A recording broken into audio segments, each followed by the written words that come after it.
За сайн байцгаана уу залуусаа. Ингээд Син Talk сувгийн дараагийн бичлэг 5-тай морил. Та бүхэн сар шиндээ сайхан шинэлж алтман гих цуглуулсан уу?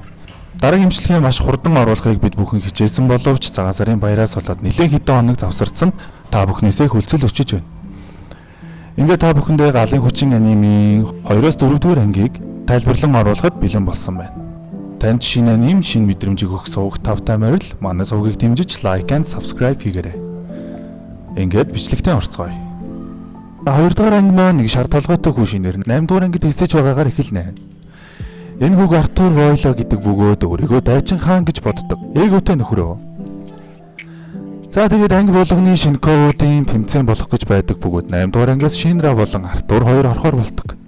Шинра Артур хоёр маань галын академид нэг анги байсан ба нэгэн чөтгөр нөгөө нь Дайчин гэгддэг байсан бөгөөд хоорондоо таарамж муутай байсныг задлаж байгаагаас нь харж болно. За тэгээд муудаж байгаад манай дог тэслэгч тэр хоёрыг харждаг ба энэ хоёрыг шийдэхээр Макитай бэлтгэл хийлгүүлнэ. Хичнээн энэ хоёр 3 дугаар үеийн галын удирдагч байсан ч 2 дугаар үеийн гал удирдагч Макигийн хажууд туршлага тутмаг Шинков гэдэг нь илт мэдэгдэнэ. Артурын хүч нь галыг сэлэмний бариулаар дамжуулан өндөр даралтаар үлээлгэж плазма сэлэм болгож ашигладаг юмсанч. Яг л оддын дайны лайтсейбер шиг. Харин Маки галыг удирдахаас гадна галыг амьлуулж чаддаг хүчтэй юм аа. За тэгээ Шиндрэ Артур хоёр алхан тутамдаа нэгэнтэйгээ уралдаж тэмцэлддэг. Хоёр нөхөр байдаг. Ингээд дахин нэг дуудлага ирж буг нойрсуулахаар дуудлагатай гарав. Нэг жижиг байшинд буг гарч ирсэн ба Шиндрагийн хүч хязгаарлагдах тул түүнд ахлагч Оби сүх гаргаж өгөөд зэвсгээ хүмүүст битгий харуулаарай хэмээдэг. Зорьсон газартаа ирэхэд хүмүүс сугларсан байх ба нэг жоохон охин уйлсуунаа. Ээж нь өмнө нь хүн шаталтаар өөд болсон ба энэ удаад аав нь буг болж хувирсан байдаг. Орхоор бэлдэж байтал нэг бүрх малгайтай эвгүй нөхөр нууцаар нунтаг маягийн зүйл цацаж гал гаргаад элдв янзын төрс суулгаж манай хідээр дайжгнаа. Тэгэд манай хід байшин руу орлоо. Ороход аав нь буг болсон гэхдээ маш тайван сандал дээр сууж байлаа. Магадгүй охиногийн хайрын түүнийг буг болсон ч ийм байдалтай байлгаж байгаа байхаа. Тэгээд зовлонгоос нь хурдан салгаж Артурын хүчээр зүрхийг нь сөлбөж алаад дуусгав. Тэгтэл түрүүний нунтаг зүйл байшинд тархаж гинт дэлбэрэн байшин руу хавилтай болсноор манайхан гардаг. Ахмад Оби маань уурлаж юм хийсэн хүнийг барин химээдэг. Энэ үед нөгөө бүрх малгайтай залуу галын хүчнийхнийг инэттэй юм. Жоохон л нариглаа гэд дог дохуухийн алсаас харж зогсдог. Артур харин анхны бугаа нойрсуулаад бодол болон зогсдог. Харин Оби Ахмад маань аав ээжигээ алдсан охиныг тайвшруулж түүнд гэр бүлийнхэн зургийг өгөөд барилууга буцнаа. Манай хоёр Шинков юм болохоор өдөр болсон зүйл нь бодогдоод унтаж чадахгүй хоорондоо ярилцсан хэвтэн. Хичнээн хоорондоо өрсөлд хоёулаа зөвлөн сэтгэлтэй хөвгүүд гэдг нь мэдэгдэнэ. Ингээд нэг өдөр өнгөрч энэ хүү анги маань төгснөө. 3 дугаар анги эхлэж нэг цагаан халааттай залуу нөгөө бүрх малгайтай залуутай 8 дугаар ангийг бусад ангиас өөр илүү шудраг сонирхолтой хүмүүсээр дүүрэн талаар ярилцаж байдаг. Мөн Шинраг илүү сонирхож байгаа нь харагдана.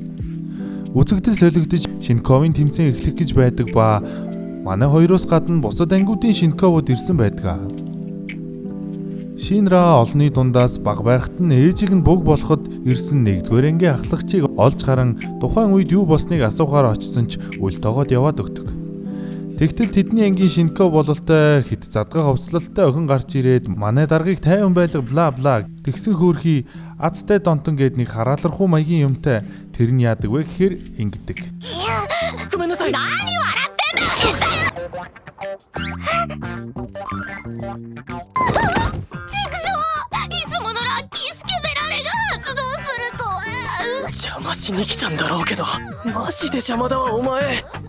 За тэгээд тэмцээн эхлэх ба дөрмөн нэг объект дотор байх саадбартайг давж тусламж хэрэгтэй хүнийг аврах байлаа. Тэд бүгд байшин руу гүйж эхлэхэд Шинра бол нисэдэлтэй давхар руу яваад орчихов. Ороод явж байтал өнөөх бүрх малгайтай нөхөр чинь 2 гарыг ухаан алдуулчаад саад болох хүмүүсийг зохицуулчихлаа. Чамайг хүлээж байлаа химээгээ зогсож байдаг. Тэгээд 12 жилийн өмнө болсон ээж дүүгийнхээ хэргийн талаар мэдмээр байна уу гэж Шинрагийн анхаарлыг татнаа. Гэхдээ Шинра галын цэрэг болсон хойно нөгөө хоёр хүнийг аврахаар хөдөлнө. Тэгтэл нөгөө залуу нунтаг зүйлээ гаргаж ирээд агаар тараагаад дэлбэлнэ. Манай Шинрач мөчөөгөө өгөхгүй тулалд. Тэгээ Шинра гимтээгээд яг алах гэж байгаад үхэх гэж байхдаа ч ингэж инээж байгаа юм уу? Тэр галын талаар ихний сэжүүрийг өгье. Чиний дүү чинь амьд байгаа гэдгээ. Шинрач гайхан худлаа гэхэд өнөөх зал. Хин нэг нь нуугаад байгаа юм биш үү гэв. Яг тэр үед Шинрагийн толгойд 1-р ангийн дарга санаанд нь орж ирвэ. Тэгээд нөгөө залуу Шинраг баатар байхаа болоод чөтгөр болж надтай хамт үнэнийг мэдмээр байна уу хэмээхэд Шинра юу гэж ээждээ өгсөн амлалтаа зурчих үү? Уурлаж нөгөө залуутаа дахин тулалдаж эхлэв. Тэгээд тулалдаж байхад нь Артур нөгөө охин хоёр хүрээд ирнэ. Тэгээ Артур чинь би төрүүлж барин чамд хожигдохгүй гэж тэнэгтэж өгнө. Нөгөө охин ч юу болоод байгааг нь мэдэхгүй димийл дээр. Тэгтэл нөгөө залуу нунтаг үнсээ битүү цацж дэлбэлээд алга болно. Тэр дэлбэрэлтээс нь урдж Шинра нөгөө хэдийг аваад эврийг нь нэвтлэн гарна. Ингээд тэмцээнч цуцлагдаж Шинра болсон явдлыг Оби Ахмадад тайлагнах ба галын хүчний бүрэлдэхүүн болон эрх мэдлийг Шинра тайлбарлаж өгөөд мөн Оби Ахмад маань галын хүчний учир битүүлэг зүйлсийг сэжгэлдэг гэдгээч хэлээд энэхүү анги маань өндөрлөнө. 4-р анги маань телевизийн мэдээгээр эхлэх ба 5-р ангийн үйл ажиллагааг харж болно. Дарга нь бас нэг эготой бүсгүй байна. Ингээд үзэгдэл солигдож 8-р ангийн байранд манай хэд өмнөх анги дээр гарсан нунтаг үнсний шинжилгээний хариу гарсан байх ба бугнаас гарсан үнс байх ба Оби Ахмад маань галын аюулаас шатаж өгсөн хүмүүст хүндэтгэл үзүүлсэнгүй хэмээн уурлана. Яг үнтэй зэрэгцэн дуудлага ирэх ба модонд нохоо гарсан дуудлага байх ба аврахаар очно. Шинра Артур хоёр очтол модонд гарсан галын хүчний сүлд болох нэгэн хүн байх ба түүнийг авраад мөн нэгэн мэдээллийг сонсноо. Гал сөнөөгч хүний хийсэн цуврал аллагын талаар мөн түүний шүүх хурал болж байгаа гэдгийг. Тэгээ шүүх хурлын үзэгдэл рүү шилжих ба шүүх хурал дээр нь шүүгч нар гал сөнөөгчдийн нэр хүнд унана химээгээд цуврал алуурчин гал сөнөөгчд ял өгөлгүй өршөөж байдаг ба хүмүүс үүнд дургуйцэж байтал нөгөө гал сөнөөгч чинь буг болон шатнаа. Хүмүүс шийтгэлээ хүртэж байна химээн бодож баярлаж байтал өнөөх гал сөнөөгч чинь буг болохдоо бүр оюун ухаантай буг болж хувирнаа. Өмнө нь ийм зүйл болж байгаагүй бөгөөд энэ нь анхны тохиолдол болно. Өөрөө ч жоохон сайко гарал байсан л да.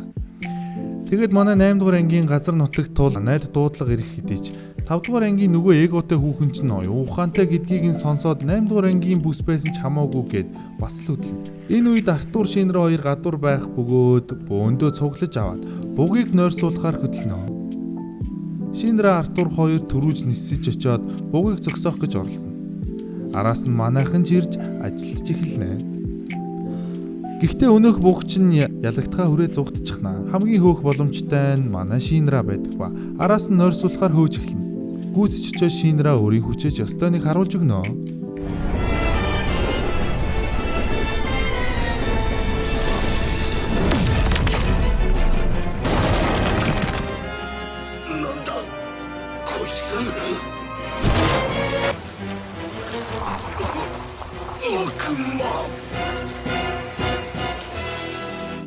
Энэ үед 5-р анги ирсэн ажиглаж байх ба Шинраг яг нойрсуулах гэж байтал 5-р ангийн дарга гарч ирнэ. Түүнийг Хибана гэдэг бөгөөд өөрийгөө гүнжгэж очилно. Түүний эго нь манай Артур цаашаа. Тэгээд энэ бугийг 5-р анги нойрсуулна гэхэд Шинрач сүргэлдэнэ. Тэгтэл нүдэ томруулах төдийд манай Шинра ухаан балартан унана. 5-р анги арай л хүчирхийлэлтэй байна хэмээн Шинра урлан босч ирээд 5-р ангитай тулалдах гэж байтал манай хэд араас нь ирж тэр хэдийг зогсооно. Тэгээд 5-р ангитай жоохон маргалцсны эцэст тэдэнд хүн шаталтын нууцад жоохон ч гэсэн ойртуулах байх хэмээн итгэж бугийг өгч явуулнаа. Явхаас өмнө 5-р ангийн анхлагч галын цэргийн хэрэгт хэтэрхий дурлал гал байтугай чийч шатна хэмээн манай Оби Ахмадад хэлэн танай ангийн зорилгыг мэдэж байгаа гэдгээ далд утгаар ойлгуулав. Манай Ахмадад ч манай 8-р анги тийм амархан устдахгүй гэдгийг нүүр бардам хэлээд 2 ангийн цэргүүд тус тусын барилгаа явснаар энэхүү анги маань дуусна. За ингээд өнөөдрийн бичлэг энэ хүрээд өндөрлөж байна. Мөн өмнөхтэй адилхан манай сувгийн үзэгчдийн 90% нь лайк даралгүйгээр subscribe хийлгүйгээр бичлэгийг маань үздэг байгаа тул манай сувгийг дэмжиж лайк subscribe-ыг дараад өгөөрэй. Үдсэн анийн бүр шинэ ертөнцид хүргэн дараагийн аялал хүртэл дүр баяртай.